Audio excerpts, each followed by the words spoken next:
The Vedanta philosophy. The Vedanta philosophy, as it is generally called at the present day, really comprises all the various sects that now exist in India. Thus, there have been various interpretations, and to my mind, they have been progressive, beginning with the dualistic or Dvaita and ending with the non dualistic or Advaita.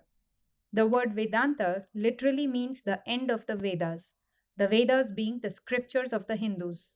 Sometimes in the West, by the Vedas are meant only the hymns and rituals of the Vedas. But at the present time, these parts have almost gone out of use, and usually by the word Vedas in India, the Vedanta is meant. All our commentators, when they want to quote a passage from the scriptures, as a rule, quote from the Vedanta, which has another technical name with the commentators, the Shrutis. The term Shruti, meaning that which is heard, though including the whole of the Vedic literature, is chiefly applied by the commentators to the Upanishads. Now, all the books known by the name of the Vedanta were not entirely written after the ritualistic portions of the Vedas.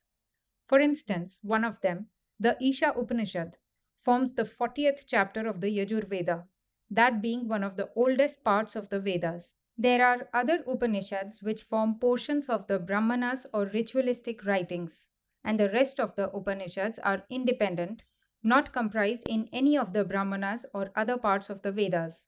But there is no reason to suppose that they were entirely independent of other parts, for as we well know, many of these have been lost entirely and many of the Brahmanas have become extinct. So it is quite possible that the independent Upanishads belonged to some Brahmanas, which in course of time fell into disuse, while the Upanishads remained.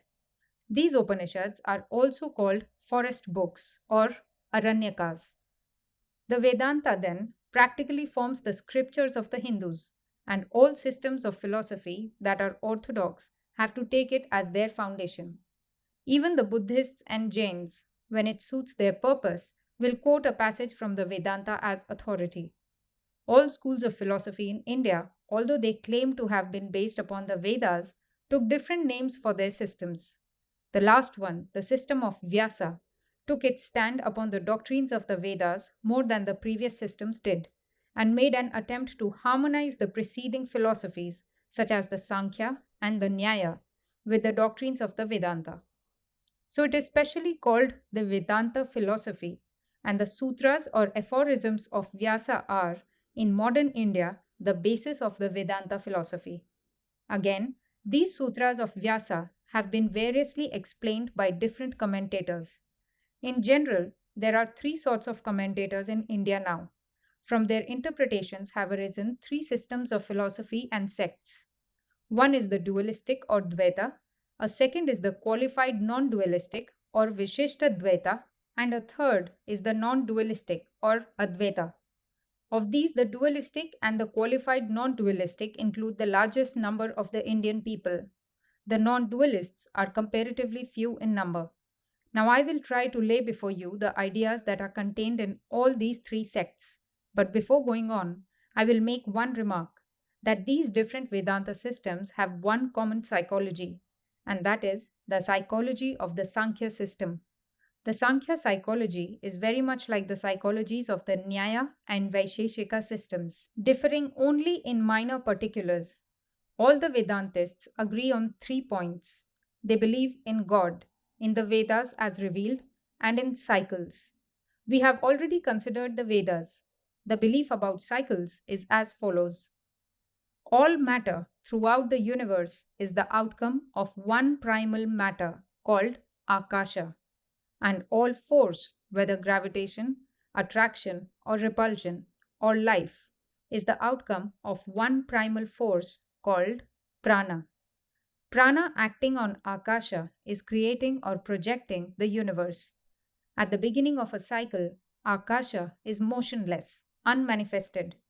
Then prana begins to act more and more, creating grosser and grosser forms out of Akasha plants, animals, men, stars, and so on.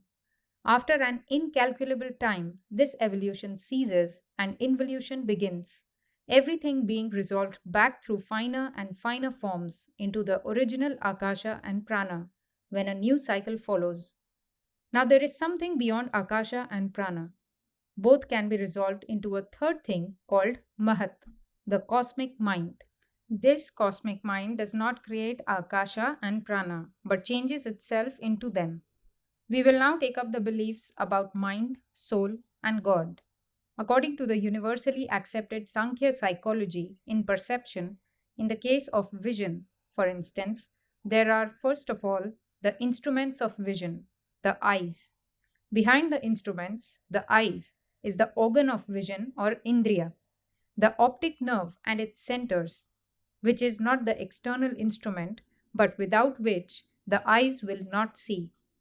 More still is needed for perception. The mind or manas must come and attach itself to the organ. And besides this, the sensation must be carried to the intellect or buddhi, the determinative, reactive state of the mind. When the reaction comes from buddhi, along with it flashes the external world and egoism. Here then is the will, but everything is not complete. Just as every picture, being composed of successive impulses of light, must be united on something stationary to form a whole, so all the ideas in the mind must be gathered and projected on something that is stationary, relatively to the body and mind, that is, on what is called the soul or Purusha or Atman. According to the Sankhya philosophy, the reactive state of the mind, called buddhi or intellect, is the outcome, the change, or a certain manifestation of the Mahat or cosmic mind. The Mahat becomes changed into vibrating thought, and that becomes in one part changed into the organs, and in the other part into the fine particles of matter. Out of the combination of all these, the whole of this universe is produced. Behind even Mahat, the Sankhya conceives of a certain state which is called avyakta or unmanifested, where even the manifestation of mind is not present, but only the causes exist. It is also called Prakriti. Beyond this Prakriti and eternally separate from it is the Purusha, the soul of the Sankhya, which is without attributes and omnipresent. The Purusha is not the doer, but the witness. The illustration of the crystal is used to explain the Purusha. The latter is said to be like a crystal without any color, before which different colors are placed, and then it seems to be colored by the colors before it, but in reality it is not. The Vedantists reject the Sankhya ideas of the soul and nature. They claim that between them there is a huge gulf to be bridged over. On the one hand, the Sankhya system comes to nature, and then at once it has to jump over to the other side and come to the soul, which is entirely separate from nature. How can these different colors, as the Sankhya calls them, be able to act on that soul which by its nature is colorless? So the Vedantists from the very first affirm that this soul and this nature are one. Even the dualistic Vedantists admit that the Atman or God is not only the efficient cause of this universe, but also the material cause. But they only say so in so many words. They do not really mean it, for they try to escape from their conclusions in this way. They say there are three existences in this universe: God, soul, and nature.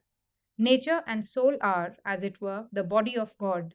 And in this sense, it may be said that God and the whole universe are one.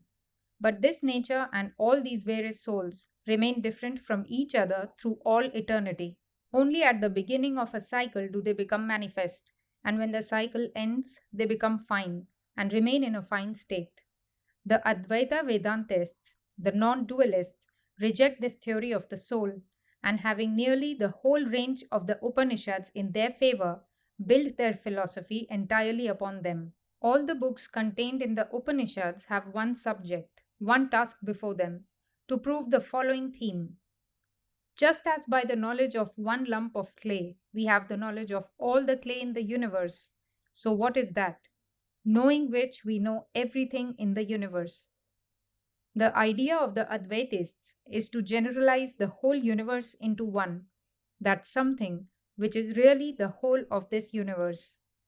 And they claim that this whole universe is one, that it is one being manifesting itself in all these various forms. They admit that what the Sankhya calls nature exists, but say that nature is God.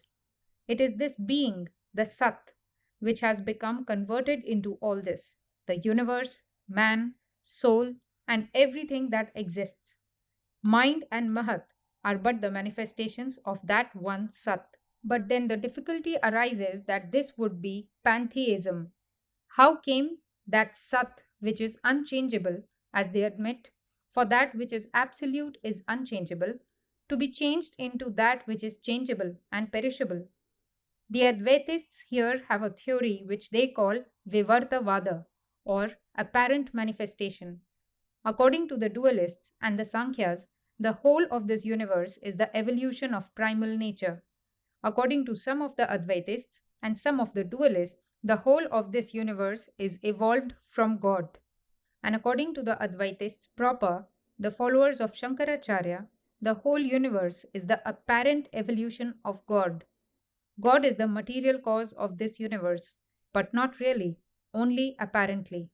The celebrated illustration used is that of the rope and the snake, where the rope appeared to be the snake, but was not really so. The rope did not really change into the snake. Even so, this whole universe as it exists is that being.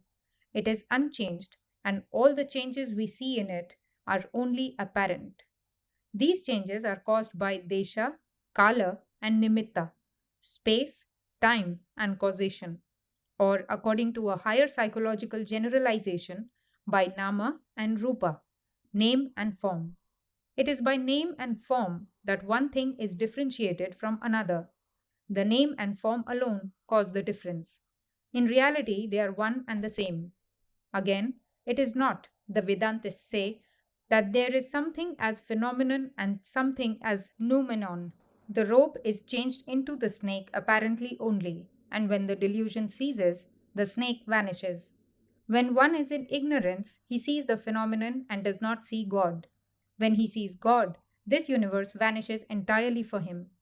Ignorance, or Maya, as it is called, is the cause of all this phenomenon, the absolute, the unchangeable, being taken as this manifested universe. This Maya is not absolute zero, nor non existence.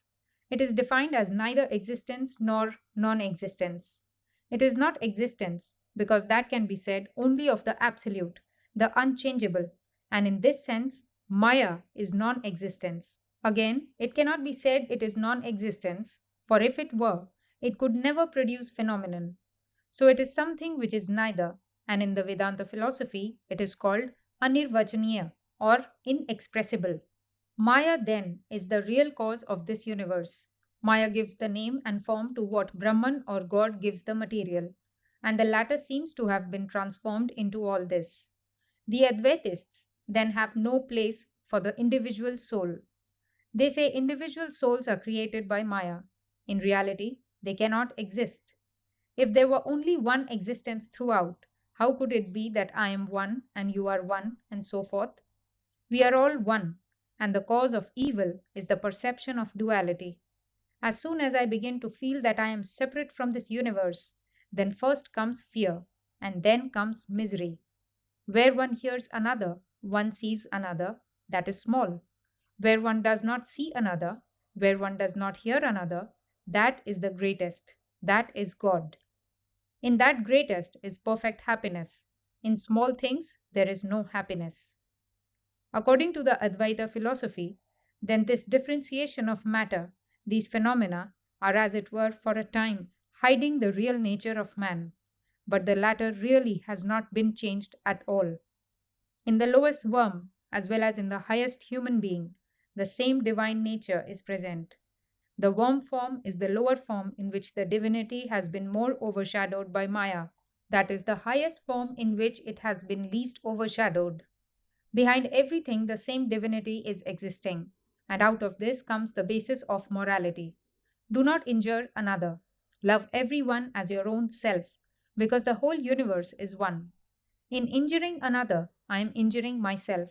In loving another, I am loving myself. From this also springs that principle of Advaita morality, which has been summed up in one word, self abnegation. The Advaitist says this little personalized self is the cause of all my misery.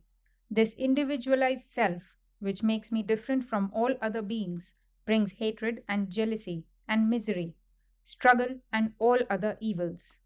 And when this idea has been got rid of, all struggle will cease, all misery vanish. So, this is to be given up. We must always hold ourselves ready, even to give up our lives for the lowest beings. When a man has become ready even to give up his life for a little insect, he has reached the perfection which the Advaitist wants to attain. And at that moment, when he has become thus ready, the veil of ignorance falls away from him, and he will feel his own nature. Even in this life, he will feel that he is one with the universe. For a time, as it were, the whole of this phenomenal world will disappear for him, and he will realize what he is. But so long as the karma of this body remains, he will have to live. This state, when the veil has vanished and yet the body remains for some time, is what the Vedantists call the Jivan Mukti, the living freedom. If a man is deluded by a mirage for some time, and one day the mirage disappears, if it comes back again the next day, or at some future time, he will not be deluded. Before the mirage first broke, the man could not distinguish between the reality and the deception. But when it has once broken, as long as he has organs and eyes to work with, he will see the image, but will no more be deluded. That fine distinction between the actual world and the mirage he has caught, and the latter cannot delude him any more.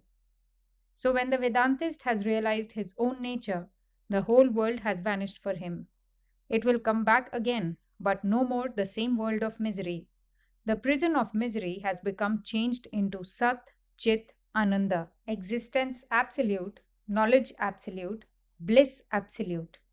And the attainment of this is the goal of the Advaita philosophy. The above address was delivered before the Graduate Philosophical Society of Harvard University on March 25, 1896. A discussion following this is available at Volume 5th.